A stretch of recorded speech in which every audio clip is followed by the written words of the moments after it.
Hey YouTube, welcome to a new Synth Anatomy video. I'm again here with Tejeida of Haken. Hello, welcome to the office. How are you? I'm not doing too bad actually, thank you very much. So if it was 2 years ago where we made this nice overview video of your gig, and I think the community of my YouTube channel really love it. And so if you see that you return to Vienna, nice. I must see again absolutely Diego. Thank you very much. Talking quickly, you are a keyboarder. You come from where? So where is your influences? Well, I basically started with classical training, but when I was at uni, Bill Evans became kind of my most kind of like strongest sort of influence. And then I got into Philip Glass, and then I started moving into kind of electronic composers or analog electronics, minimal, that kind of stuff. What is always the progressive side that you're interested, because now Haken is a progressive band? Right. I mean, I kind of grew up playing that stuff, but for the last, I don't know, 10 years, I don't really play much, or don't listen to a lot of progressive music. I mean, this is what I do most of my time, or on my spare time, I'm listening to mostly electronic music. And you have a new record out. It's Vector. Correct. I really love it. It's more harder. It's more aggressive, heavier. And I think you changed a bit your setup, I think, for this record. Correct. Yeah. So I see here what you have new here on the stage. In comparison from the last time we see each other, the new thing I have is I finally got a KeyLab. I started working with Arturia guys, and they're just great. I'm building a great relationship with those guys, and I love their products. My studio back home is basically turning into Arturia showroom now. So I have the KeyLab 88, and it's beautiful. It's my go-to controller nowadays, and it's just got everything you want. It's very light, and that's something I really like, especially when you're on the road and you have to kind of carry stuff around, and it's just very light. And the keybed is just phenomenal. It's just it's just so light, and it's great, especially for if you're playing like piano sounds. You can have like a really. So it was for you very an important factor to have these keys, bigger, full keys. Absolutely. Absolutely. I mean, I've been for the last 10 years or maybe more. I've been focusing mostly on having a master controller, and that's having my setup. I mean, I've added stuff, I've taken some stuff out, but the main thing has always been my main controller. And it took me all this time to actually get a controller I feel comfortable with. You know, I tried all of them in the market, and finally when I tried the KeyLab, I was like, okay, this is a match. I like it, it feels good, I can rely on it. They're very trustworthy, and they look great. So, you know, this is one I finally have, and I'm very happy with. And this everything goes then in your computer? Correct. So that hasn't changed, like, you know, MIDI is coming into my computer on main stage, and main stage has been sending MIDI, whether the sound is being generated inside the computer or on my Integra 7, or even sending MIDI to my Matrixbrute, which we're going to talk about this in a second, or the MIDI Nova. So you're still using the Integra 7 from Roland, so that's nothing new from your previous... No. In that side, you know, the Integra 7 is still working, and it's kind of hidden now in the shadows. But this one, it's been my go-to module, because whenever I want something kind of solid, like a piano sound, or just like very, you know, an organ sound, or like the stock sort of sounds, I go for it. And also, the Integra 7 was the main piece of gear for Affinity. So a lot of my Affinity sounds are in there, so it's good to have, and that's kind of... So if you have now a setlist without Affinity, you can swap it from your setlist or for your rig, but now you need it again, yeah? Exactly. And it's been now, like Integra 7, as I said, is now my go-to source for the kind of standard keyboard sound. Bread and butter. Exactly, like, you know, like wurlitzer, electric piano, strings, organ, all that kind of stuff is normally I go to the Integra 7. Then you have again also the APC 40 for samples. Yeah. You told me last year you sent all kind of samples or loops. Basically, it's just a very fancy controller. It hasn't changed. This is the Mark 1 of the APC 40. The Mark 2 has been released, and I quite liked it, but you know, this machine has been so sturdy. It's been with me in about, I don't know, I've done like 6 or 7 world tours with them, and you know, it's still working, and it's just a great thing for me to kind of navigate main stage very easily. You know, change between sounds and songs, and you know, there are occasions when I actually have samples assigned to one of the keys, so I can just press one of the pads and I have a sample, or if in a patch I have filter or something movement, I can just go to this. So it's nice to see people always think IPC40 is for Ableton, but you use it now not for Ableton, but you use it for main Absolutely. stage. I mean, yeah, it's very, very versatile tool, I think. Then you have again the Roli Seaboard. Correct. So that's same for the same crazy stuff. You're doing more for the expression stuff. Yeah, I use it a lot. Like the Seaboard's been my kind of go-to for a lot of like. Let me just try to find a sound I really like for the new record. For this kind of stuff, like I really like, the pressure sensitivity and the vibrato stuff. So in this kind of sound, if I press lightly, the filter is closed. If I press harder, the filter opens. So that and the vibrato. And of course, I can use it for more aggressive sort of sounds. Let me go to one of the solos in the middle of the new tracks in Veil. Where is it? This one, I think. Well, in this case, I have the filter assigned to the glide, and it's just, it's a very responsive. Was it for you a challenge to learn the Roli Seaboard, or how?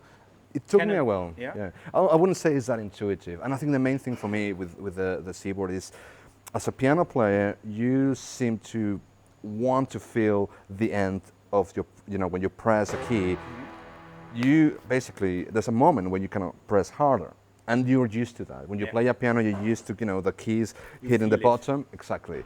And coming from that background, that's what most people try to do on the Seaboard. Whereas it's not like that. And the Seaboard is just a constant touch and very, very light. And that's something that took me a while to not add extra strength on my fingers that I didn't need to, but mostly play with, the tiny muscles on my fingers and pressing down and up. And the Roli is still, for all your kinds of stuff, you connect it to your computer, or also something external, or? Yeah, I mean, I use it for all sorts of stuff. So like, the good thing about Mainstage and the Seaboard is like they can communicate perfectly. So I can do polyphonic MPE with the ES2, with the EXS24, with what's the name of the other synthesizer in Logic? Alchemy. So all those things are great to use. But sometimes I want to use a lead. And I use it as a mono mode on my Integra 7. So of course, like my Integra 7 is an independent 16 channel, but it doesn't read MPE. But you can still use it Roli as a mono synth controller, and it works very well. Yeah, it works very well. It's funny always to hear people using still the Logic stuff because it's vintage. All this, Alchemy is very old already, but now in Logic or in Mainstage, and also the SS synthesizer and different, they're really vintage. Then you have this CME, also still the same. Yeah. And is for you more an additional keyboard on stage? Yeah, correct. This is just more like a keyboard I have there for like when I'm doing a lot of complicated like pad changes, just to make it easier. And also, as I said, the keys are very light, so it's great when you're trying to play something a little bit more kind of quantized sounding. So let me just show you like a thing, like the beginning of Nail by Mouth, I got a lot of stuff happening. So I have this sequence that's also been tried on the Matrixbrute. And then I have this, and I also have this thing going on. So I also have this. So the whole patch, the beginning of the track, I'm just triggering the sequence, I'm playing this and also playing this. So it's a nice thing to have to move around the keyboards. And I don't use as many patches on Mainstage. So, it's part of the show as well. Yeah. I see what makes me again happy. You have an iPad on stage. Correct. Something new compared to the last year or 2 years now on your No, setup? same thing. Like I'm using it mostly for controlling the my mixer, like monitor mixer, which is the EX32 by Brander. I think it's been discontinued now. Now it's been taken over by the M32 by Midas. That's actually why I have a home. Again, like this is just basically for me doing my inner mix during the show. And GeoShred is still my most used app on stage. So there's no differences now compared to the 2 years ago? The thing is, like this, iPad and GeoShred is something I started using a lot for Affinity, and that's something I try to do for every album. I kind of try to exploit as much as I can the new stuff. So, you know, for Affinity, the new stuff for me was using the iPad with GeoShred and using the Seaboard. And now for Vector, I was kind of exploiting my new toys. Okay. So this is kind of now, you know, Affinity world. But you're using GeoShred not with MIDI out? Not yet, no. I think I mostly use it with the sounds on GeoShred, and the reason that is because if I want to use something with MPE via MIDI, I would use the Seaboard. Then you have a MacBook Pro. No problems with it? It's a new one. The other one broke. I mean, it took me a while because I used to have a late 2013 15-inch, and basically it broke on the last tour. It was just an accident, drink spillage. So, you know, bad idea to have a drink in your laptop bag on tour. And so that happened, and I had to get a brand new. This is late 2018. I personally have problems with it, with audio glitching. This problem. I've heard about that. And one of the things for me that has been making the trick, at the beginning, I was using the same USB hub I had for my other computers, which was normal USB 3, right? One of the things I noticed, having an external adapter for USB 3 to USB-C was giving me glitches. Okay. So the first thing I did was replacing my USB hub for this Amazon one, which is the cable is from a USB 3 to USB-C. Okay. And that fixed the problem because I was having glitches with my audio, and the moment I upgraded to this, it's been very stable in terms of audio. So I hope that it works out the entire tour. Yeah. I mean, fingers crossed. Then the biggest changes I see is your Matrixbrute. Yeah, this baby, the Matrixbrute, it's the most used synthesizer on Vector. Like I would say 70% or 80% of the synths sounds I use on Vector are coming from this machine, and you know, it's just beautiful. Like as I mentioned, for Affinity, I was exploring the Seaboard, exploring the GeoShred. For Vector, it's basically a node to the Matrixbrute. I'm using a lot of the paraphonic. This is a monophonic synthesizer that can also be used as paraphonic, 3 oscillators, 2 filters, and it's kind of semi-modular. How come the decision to take the Matrixbrute? Because it has a very unique sound. It's not like a Moog or a Korg. It has a more aggressive, dirty character. And that's what I love about it. You know, like one of the things I really like about, you know, the flexibility of making sounds in the box is that you can make it as dirty or clean as you want. And one of the things I've struggled in the past with analog synthesizers is that sometimes they're too clean for my taste. And this machine is something I really like. I tried it first, and I love the fact that you can create really subtle pads. Let me just play you one of my favorite sections from this. So as you can see, when I'm scrolling patches on main stage, I also change in the sound I'm using here, so it's very convenient. So, you know, this, you know, this patch, was it? You can create very, I'm controlling.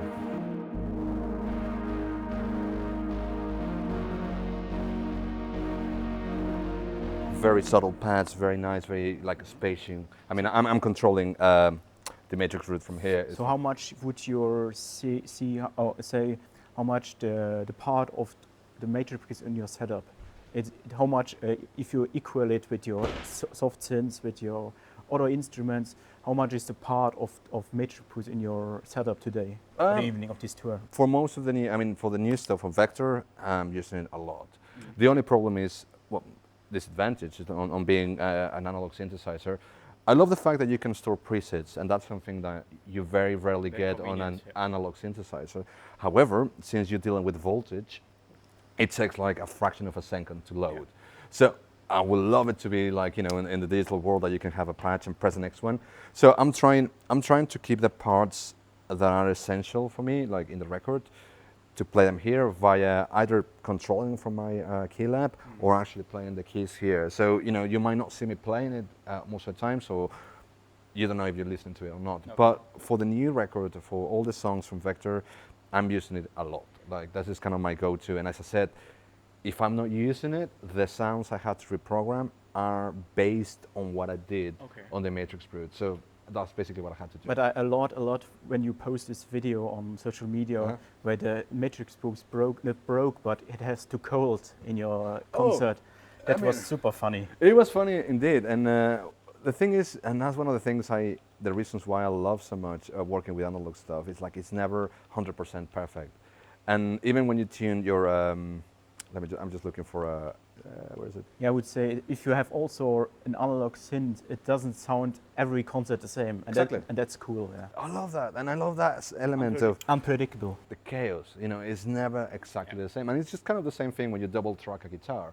You can be a very tight guitar player, but it's never going to be exactly, like metronomical and microscopically the same. There's always going to be some changes, and that's what I love about this. What happened, we were playing an outdoors venue in, I think it was in Texas, in San Antonio. And it was very cold. It was like below 0 degrees Celsius. And obviously, this has been an analog synthesizer and it's hit. However, this one's got like a tuning function.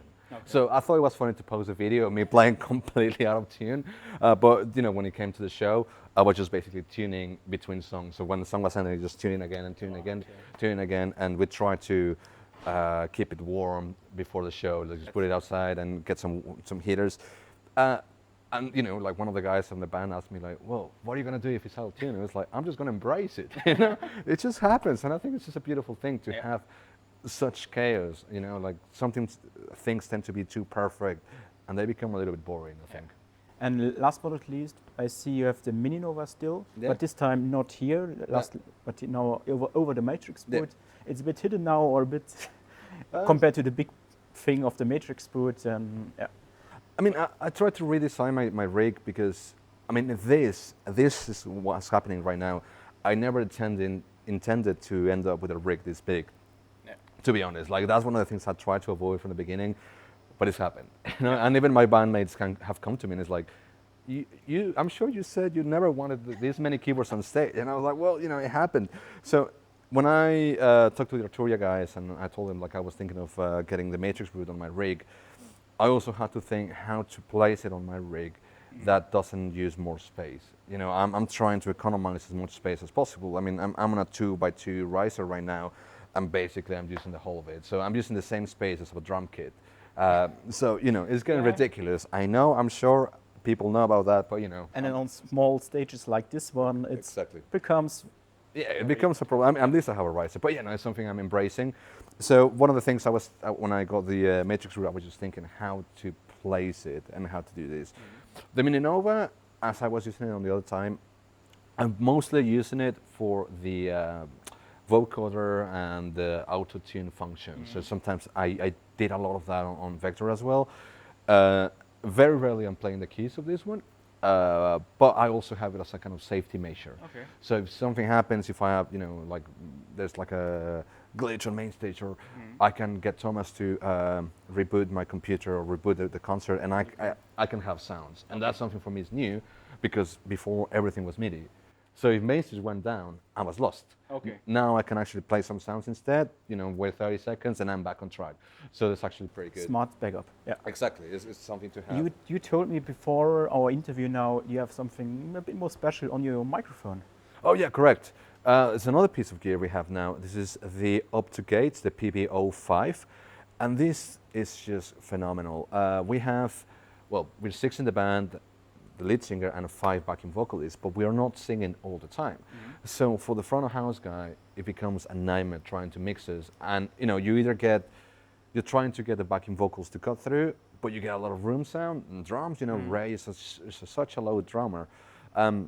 So that was always a problem, because also the microphones go out of phase. So the vocal mics and the drum mics getting out of phase, and you get this really roomy sound. Okay. So what ended up happening, we all invested, like all the rest of us, that is not the backing vocalist, on this PV05's Optogates, and it's just a very clever thing. It uses phantom power to power, and it has an actual optical sensor that you can adjust according to how far you're going to be. So when I'm close, you get this LED lighting up. That means the signal is going through. So the signal from the microphone is not going through. When I'm away, it switches off. Okay. So it's a very, very, very clever way of doing it. Rather than using an audio gate, that's very difficult. This one, it's just like a matter of me singing, getting close to the microphone. I have signal, step away, it's gone, no signal. And as you have also wah, and so the typical stuff what a keyboarder has on stage. I think you are quite busy now after our interview because you need to I do. have some meet and greet. You have also your amazing guitar. Yeah, I forgot what I was mentioning. You have too much gear. I know, and I'm not, I'm proud of it. So this bad boy, it's the same guitar we had last time, There's the birthmarks, I told you about, like, it got burnt. It's the same guitar, the Alice's Vortex, and it's been so reliable.